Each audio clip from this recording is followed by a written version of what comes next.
Okay, so gosh, I hate looking at myself on camera. I would say one of the main things I learned in digital storytelling is probably like the basics of camera work, kind of. As an English major, I really don't have any background in working the camera whatsoever. So this was the first semester that I actually learned about it in this class, and then as well as video production. So one of the main things I think about when what I've learned this semester that comes up is small things. So when you interview someone, I didn't know that you're supposed to turn the camera to not face them directly like it is right now, but to be like kind of off-centered so it's looking like this, I guess. I don't know. That never really was something I thought of beforehand. Also, learning about the rule of thirds. So having like a triangular shape to make it seem more balanced when you're interviewing someone. And something I've kind of built on while being in this class is sort of rolling with the punches on interviews. Make sure you know your research, know about who the person is you're interviewing. Don't ask them any questions that you could find on the internet or common knowledge. Be sure to know like what exactly you want to get from the interview, which I don't know, I think a lot of my interviews for the Pulse were really, I would say, put together at the last minute.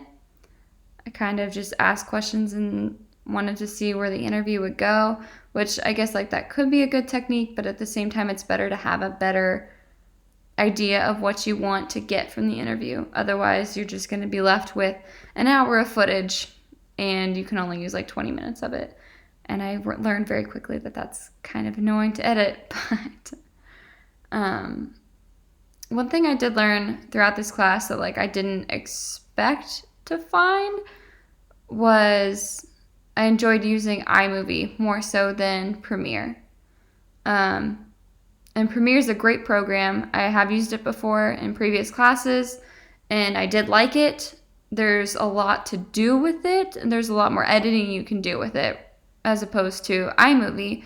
But iMovie is much more user-friendly. So for someone like me who has no background in video editing or production, iMovie is much easier to use. And I found that very quickly with my second story, their story project, because I ended up using iMovie for that, and I found the whole project to be easier, which was nice.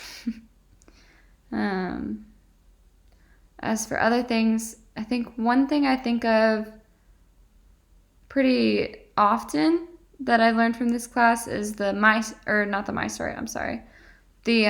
power of a single story, which is one of the first videos we watched, which was a TED Talk in this class. And it really stuck with me because the idea that the story you tell could be the one thing that someone bases their entire mindset off of is kind of crazy.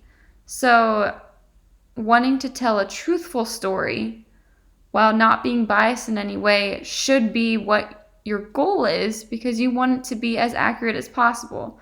You don't want to give someone a biased view of something because you don't know how they're going to take it. So I don't know. I just thought that video was very interesting and something I'm going to continue to think about as I move forward with like editing videos, taking videos, because I want all of my storytelling to be like accurate to a degree.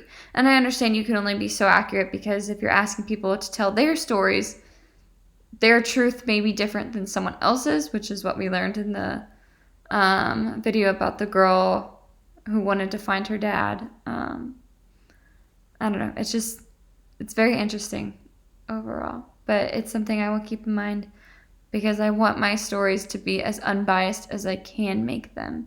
Unless, of course, they're about myself, which that's kind of unavoidable at that point.